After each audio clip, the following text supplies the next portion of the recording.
it's Kim Darwaza of REMAX, your Northern Virginia Realtor, and I'm back with my first market update in a bit. Things are, not much has changed, but I will tell you, I've been working with both buyers and on the listing side, so I'm just going to go through a few things that have been happening. So I had buyers who bought in Reston, and it was in the mid 900s, and they were able to get a contract through. The house had been on the market for a little bit, and they were able to do home inspection, radon, all that good stuff. They did financing and appraisal contingency. So there still are properties available where you don't have to waive everything. Now move over to the Oakton High School district. I have clients who are sort of in the 1.3-ish range, and that is a really tough market right now where you're pretty much waiving all your contingencies. Even if you offer $50,000 over list, you might be number 6 of 7 in the pile. So the houses tend to be going for $100,000 over list for the houses that everyone cherry picks. If it's a house where there's a weird configuration or a lot, or you back to something, then that is not the case. We've been doing, because you can't really do a home inspection, so we've been doing walk and talks with my home inspector, and that's where he charges you around, depending on the size of the house, around $300. He walks around the property with you for about an hour, goes through the major systems, roof, structural, that kind of thing. And I usually run around and sort of test the appliances, the plumbing, things like that. And there's no actual report. It's just called a walk and talk, and you pay him. And then at least you have some sort of knowledge. Now, if the house is on septic, and I have had to waive those too, you can't do that because you can't be in someone's yard digging up their distribution boxes or any of that. So you kind of have to ask the agent what records they have, when it was last pumped, so on and so forth. You have to look at the inspector can look at the drain field and see if it looks like there's trees growing in there or whatever, or if they've done something stupid like plant a bush on top of it or whatever. But that's that. And I've also, I've had most of my clients, I usually deal with more of what's called the A-paper clients, and a bunch of them have put 30% down. And surprisingly, when you put 30% down, a lot of times they get an appraisal waiver. So then you don't have to deal with the house not appraising and what goes along with that.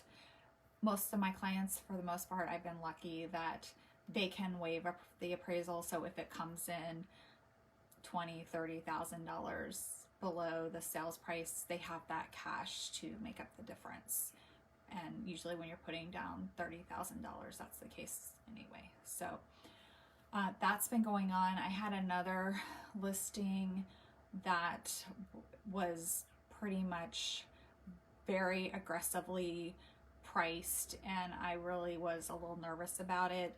And we still got multiple offers, and it's above, and it's gonna like blow. I mean, it's literally like record shattering the highest sales price in this neighborhood. And when it closes, I'll get into what that is, but we totally shattered the record by an extreme amount of money.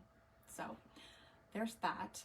And currently I'm working with 2 buyers that are sort of in the 1.8 to 2.5 range, which I know seems like a lot, but once you get to some of those bigger numbers, it's not. And there's really not a whole lot of quality inventory, I'm going to say, in that range right now. I'm seeing a lot of what I call builder grade basic homes, which a person who's spending that amount of money does not want the 1990s Toll Brothers kitchen that hasn't been replaced since the house is on the market. And with that being said, in that price range, when you get over $2 million, when I'm seeing in Great Falls, McLean, Oakton, there's usually not a bidding war going on. So it's a little bit easier if I sell your house first to actually get you something where you're not going to be in a bidding war, but there's just not tons of really amazing inventory either. So you can build, but right now, some of the lots I've looked at with clients, I mean, they're not even going to break ground until the spring of next or summer of next year, which means the houses aren't even going to be ready till 2023. You know, I walked by a couple lots, I called the builder, and it's like the under contract sign is still in the yard from the agent who sold it to the builder.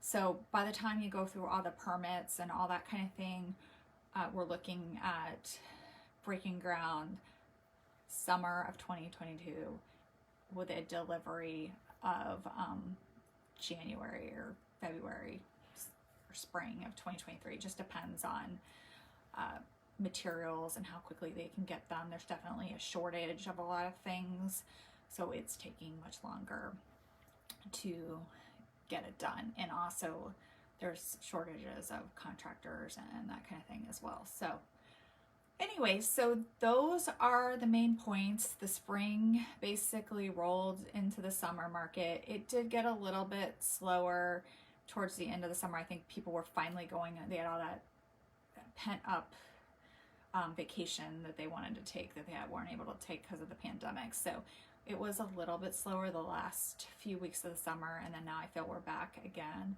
And my anticipation with the interest rates and the pent up buyer demand, we're just gonna keep rolling into the fall, which is what I'm seeing.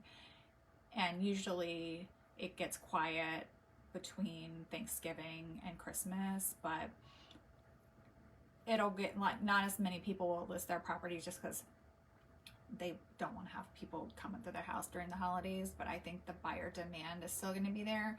And I always say the spring market starts January 2nd in Northern Virginia. So I think that's what I think is probably going to happen again once we hit 2022. So if you have any questions, feel free to call, text, or email me. I'm very happy to do like a video response or a call, or I answer a lot. I've been doing these like 60-second TikToks on questions I've been getting, so you can go over to my TikTok channel, which is like Kim Darwaza. I think I'm on TikTok, or my YouTube channel, and I pretty much post everything across all my social media platforms, so YouTube, or I've been doing the reels on Instagram. So thanks for watching, and hope to hear from you, and have a great fall.